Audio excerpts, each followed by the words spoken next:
கஸ்தூரி திலகம் லலாட்டபலகே வக்ஷஸ்தலே கௌஸ்துபமுகம் நாசாக்ரே நபமௌத்திகம் கரதலே வேணுஹரே கங்கணோ சர்வாங்கே ஹரிதல்தனோ சகலயல் கண்டே ச முக்தாவளியோ கோபஸ்திரீ பரிவேஷ்டிதோ விஜயதே கோபால சூடாமணி. நாராயணியத்துல 16வது தசகத்தினுடைய தக்ஷயஜத்தை பூர்த்தி பண்ண பட்டத்ரி உயர்ந்த பாகவதோத்தமன். சின்ன வயசுலயே பக்தியில கடுமையான தபஸ பகவானிடத்துல பண்ண குருவாயூரப்பனுடைய பக்தனான துருவனுடைய சரித்திரத்தை பக்தி பூர்வமாக ஆரம்பிக்கிறார்.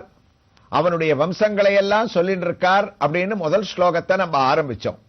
அதே சந்தர்ப்பத்தில் நாம் இப்போது தரிசிக்க இருக்கக்கூடிய அழகான ஒரு திருக்கோயில் சென்னை மாநகரில் தாம்பரம் சானிட்டோரியம் ரயில் நிலையம் அருகில் அமைந்திருக்கக்கூடியது சிட்லப்பாக்கம். அந்த சிட்லப்பாக்கத்தில் உள்ளது காமகோடி நகர். அங்கு அமைந்திருக்கக்கூடிய ஒரு சிறிய கோயில் ஸ்ரீ ராதா ருக்மிணி சமேத சதுர்புஜ ஸ்ரீகிருஷ்ணர்.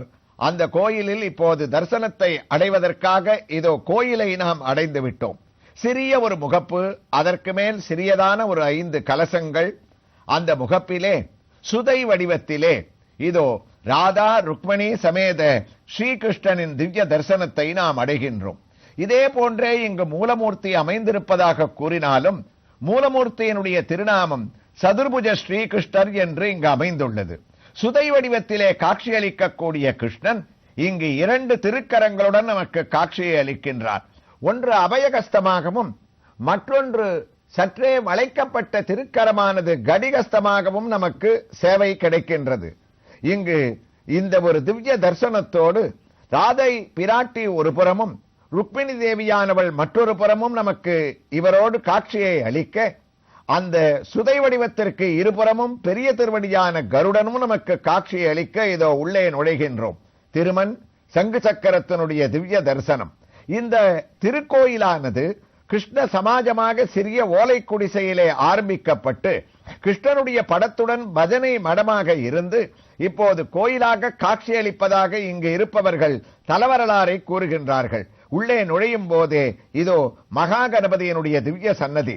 அமர்ந்த திருக்கோலத்திலே அவர் நமக்கு தனி சன்னதியாக காட்சியை அளிக்க அதையும் நாம் இங்கே கடக்கின்றோம்.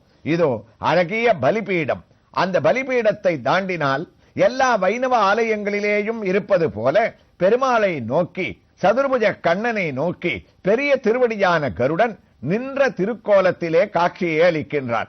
உருவத்திலே சிறியவராக இருந்தாலும் தன்னுடைய மகிமையிலே பெரியவராக இங்கு நின்ற திருக்கோலத்தில் காட்சி. 2 கைகளை கூப்பிக் கொண்டு ஆனந்த பாஷ்பத்தோடு எம்பெருமானுடைய திவ்ய தரிசனத்தை அடைந்து கொண்டிருக்கக்கூடிய கருடனுடைய திவ்ய தரிசனத்தோடு இதோ கோயிலை வலம் வர ஆரம்பிக்கின்றோம். பெரிய திருவடியினுடைய தரிசனம் கிடைக்கும் போது சிறிய திருவடி அங்கு தோன்றாமல் இருப்பாரா? இதோ ஆஞ்சநேயன் தனி சன்னதியாக ஸ்ரீ பக்த ஆஞ்சநேயர் என்ற திருநாமத்துடன் நமக்கு காட்சியை அளிக்கின்றார். அவருடைய சன்னதிக்கு மேலேயும் இதே வடிவத்திலே ஒரு சுதை வடிவத்தில் நின்ற திருக்கோலத்திலும் அவர் நமக்கு காட்சியை அளிக்கின்றார்.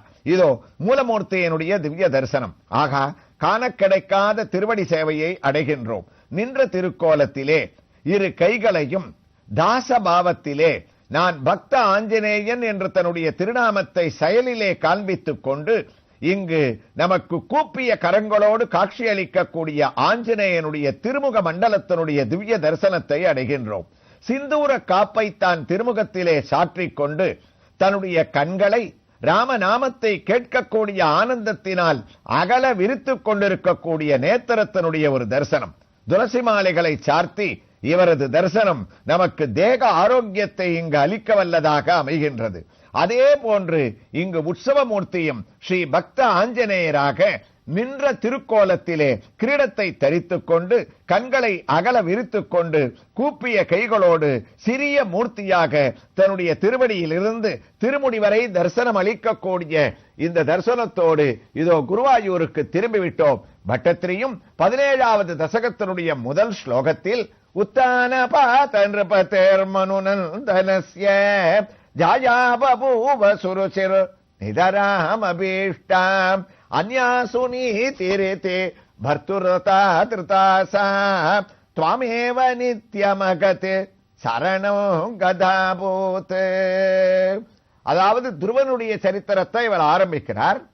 துருவன் மனு வம்சத்துல வந்தவன். மனுவனுடைய சரித்திரங்களை எல்லாம் நம்ம ஏற்கனவே கேட்டிருக்கோம்.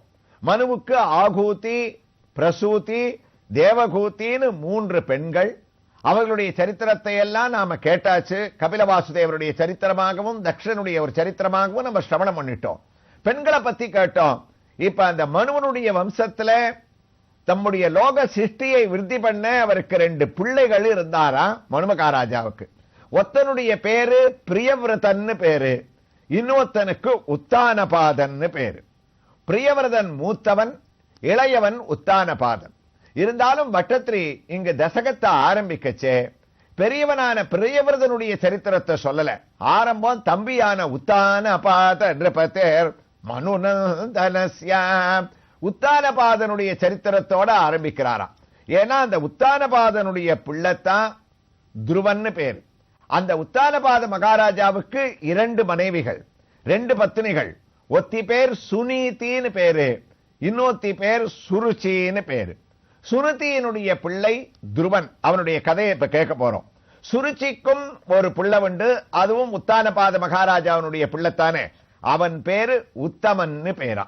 இந்த ஒரு குடும்பத்தினுடைய ஒரு அறிமுகத்தோடு இந்த முதல் ஸ்லோகத்துல மனு வம்சத்துல உத்தானபாதனுடைய பெயரோடு துருவனுடைய சரித்திரத்தை கம்பீரமா பட்டத்ரி ஆரம்பிக்கிறான்றத நாம இந்த ஸ்லோகம் ஆரம்பிக்கச்சே ஞாபகத்துல வச்சுக்கணும். அப்ப மூத்தவனான பிரியவர்தனுடைய சரித்திரத்தை ஏன் சொல்லலன்னா, துருவனுடைய அப்பாவாக இருக்கிறதுனால, பரம பாகவதோத்தமனுடைய அப்பாவா இருக்கிறதுனால உத்தானபாத மகாராஜாவுடைய சரித்திரத்தோட ஸ்லோகம் ஆரம்பிக்கிறது. பாகவதம் அதுலயே புராணங்கள்லாம் சொல்றது. பிரியவர்தனை பத்தி சொல்றதுக்கு ஒன்னும் தனி சரித்திரமும் இல்லையா. ஏன்னா அவன் ராஜ்யத்தை வெறுத்து, சம்சார வாழ்க்கையை வெறுத்து, எனக்கு பட்டாபிஷேகம் வேண்டாம்னு மூத்தவனாக இருந்தா கூட உதறி தள்ளிட்டு வைராக்கியத்தை அடைஞ்சு காட்டுக்கு போயிட்டானா. அங்க போய் தவம் பண்றதுக்காக போயிட்டான்.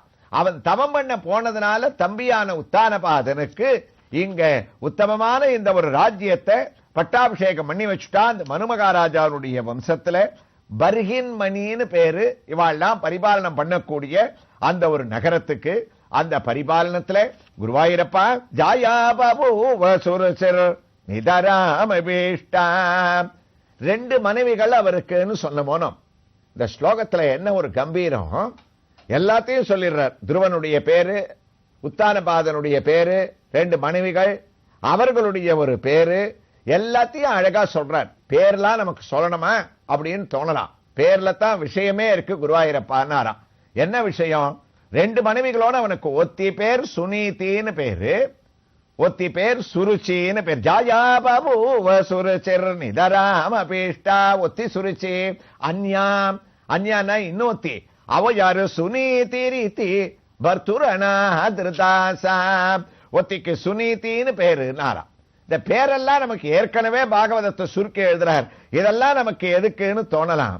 பின்னாடி வர போற கதைக்கு முன்னாடியே இவனுடைய மனைவிகளுக்கு அமைந்த பேர்லயே கதை அடங்கி இருக்குன்னு அழகா ஆரம்பிச்சாராம். அதாவது என்ன அர்த்தம்?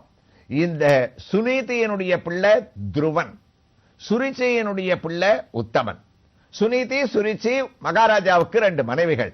இந்த துருவ சரித்திரம் இவ்வளவு பெருமை அடையறதுக்கு காரணம் என்னன்னா, இந்த மகாராஜாவனுடைய இளையாளான 2வது மனைவியான சுருச்சி சுனீதியை அவமானப்படுத்தினாளாம். அவ இந்த அரண்மனையில இருந்தா நான் உன்னோட வாழ மாட்டேன், சுனீதியை துரத்தணும், அவ குழந்தையை துரத்தணும்னு கடும் சொல்லால மகாராஜாவான உத்தானபாதனை வயப்படுத்தி இவளுடைய பேச்சை கேட்டு குருவாயூரப்பா உத்தானபாத மகாராஜாவும் சின்ன வயசுல இந்த தன்னுடைய மூத்த மனைவியான சுனீதியை காட்டுக்கு துரத்திட்டார். அவளை மாத்திரம் இல்ல, அவ பிள்ளையான துருவனோடையும் சேர்த்து அனுப்பிச்சுட்டாராம். அப்ப சுருச்சி அவளுடைய பிள்ளையான உத்தமனோட இவர் அரண்மனையில ராஜ்யத்தை நடத்தின்னு இருக்கார். என்ன அழகுன்னா, ஒரு ருச்சி எந்த இடத்துல இருக்கோ வாழ்க்கையில அவனுக்கு நீதி கிடைக்காதான். ஒரு விஷயத்துல ருச்சியை வச்சுட்டோம், ஆசையை வச்சுட்டோம்னு சொன்னா அந்த இடத்துல நம்ம நீதியை எதிர்பார்க்க முடியாது. அதனால தான் இந்த ராஜாவுக்கு இந்த மனைவிகளுடைய பேரே இப்படி அமைஞ்சிருக்கு. கதை நமக்கு புரிஞ்செடுத்துனார். இவன் சுருச்சியான இளைய மனைவியினிடத்துல ருச்சியை வச்சான், ஆசையை வச்சான். அதனால என்னாச்சு, மூத்த மனைவியான சுனீதிக்கு நீதி கிடைக்காம போயிட்டான். அதனால எந்த இடத்துல நம்ம ஒரு பற்றற்று இருக்கோமே அங்கத்தான் நம்ம நீதியை எதிர்பார்க்க முடியும். ஆசையை அதிகமா வைக்கிற இடத்துல அந்யா சுனீதி ரிதி பர்துரு அநாதிருதாசாம். அதனால குருவாயூரப்பா இந்த சுனீதிக்கு நீதி கிடைக்கல. அவ பாவம் பொறுமசாலி, சண்டை போடல. லோக விவகாரம் என்னன்னா பட்டத்திரி சொன்னார், எப்பவுமே ஒருவனுக்கு 2 மனைவிகள் இருந்தா, புராணமாக இருந்தாலும் சரி வாழ்க்கையாக இருந்தாலும் சரி, நாம பார்க்கக்கூடிய அனுபவத்துல குருவாயூரப்பா அவனுக்கு எப்பவுமே இளையவளிடத்துல தான் பிரியமானது அதிகமாக இருக்கும். அவத்தான் ஆதிக்கம் செலுத்துவளாக இருப்பா. பார்க்கலையா, ராமாயணத்துல கௌசல்யா எப்படி இருந்தா, இளையவளான கைகேயி எப்படி இருந்தா? கைகேயினுடைய ஆதிக்கத்தினால தானே ராமனே காட்டுக்கு போக வேண்டிய ஒரு சூழ்நிலை. இக்ஷ்வாகு வம்சத்திலேயே மாற்றி இளையவனுக்கு பட்டாபிஷேகம் பண்ணணும்னு கேட்கக்கூடிய ஒரு சூழ்நிலை. குருவாயூரப்பா இவ்வளவு சொல்லுவானே, உன்னோட கதையிலேயே எடுத்துட்டா ருக்மிணியை விட இளையவளான சத்யபாமா தானே உன்னை பல இடங்கள்ல ஆட்டி படைச்சிருக்கான்னு நீயும் அதுக்கு குருவாயூரப்பா விதிவிலக்கு இல்லையேன்னு பட்டத்திரி வேடிக்கையா சொல்றாராம். சத்யபாமாவனுடைய ஆதிக்கத்துல தானே நீ சில காரியங்கள்லாம் பண்ணிருக்க, ருக்மிணி அப்படி இல்லையே. அதனால இந்த 2 மனைவிகள்ல சுனீதியை இவன் காட்டுக்கு அனுப்பிச்சுட்டான். அப்ப சுருச்சி என்ன பண்ணா, தன்னுடைய குழந்தையோட வாழ்ந்துட்டு இருக்காளாம். ஆனா காட்டுக்கு தன்னுடைய கணவன் அனுப்பிச்சதுனாலேயோ தன்னுடைய குழந்தையோட வாழறதுனாலேயோ மூத்த மனைவியான சுனீதி மனசுல எந்த கஷ்டத்தையும் அடையலையாம். காரணம் என்னன்னா, துவாமேவ நித்யமகதிகே சரணோ கதாபூத். குருவாயூரப்பா சுனீதியும் துருவனும் உன்னிடத்திலேயே பக்தியாக இருந்தாலாமே. துவாமேவ நித்யமகதிகி, பகவானான ஸ்ரீகிருஷ்ணனை விட்டா நமக்கு வாழ்க்கையில யார் இருக்கா?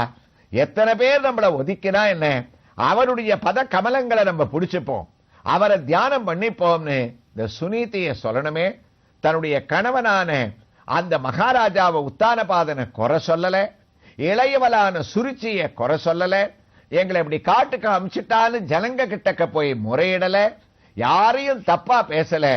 நமக்கு கர்ம வினை இப்படி கஷ்டப்படணும்னு இருக்கு, அதுலேருந்து நம்ம ஜெயிச்சு வரணும்னா பகவானுடைய பாத கமலங்களை பிடிப்போம்னு துவாமேவ நித்யமகதிகி சரணோ கதாபூத், உன்னுடைய பாத கமலங்களையே கிருஷ்ணா சரணம்னு இத்தனை கஷ்டத்திலையும் ஆபத் பாந்தவனாக நீ அந்த குடும்பத்தை காப்பாத்துவேன்னு சுனீதி தன்னுடைய குழந்தையான துருவனிடத்துல அவ அன்பை செலுத்தினாலும் உன்னிடத்துல பக்தி பூர்வமாக இருந்தாளாமேன்னு இந்த சரித்திரத்தை தொடர்கிறார். எவ்வாறு தொடர்கிறார் என்ற ஒரு வைபவங்களை நமக்கு நாளையும் மறுதினமும் கிருஷ்ண ஜெயந்தி ஜென்மாஷ்டமி வைபவமாக கிருஷ்ணன் நம்முடைய வீட்டில் அவதரிக்க இருப்பதால் இத்திருக்கோயிலில் எழுந்தருளி இருக்கக்கூடிய சதுர்புஜ ஸ்ரீகிருஷ்ணர் உற்சவ மூர்த்தியினுடைய திவ்ய தரிசனத்தை வேணுகோபாலனாக நாம் தரிசிக்க காத்திருப்போம்.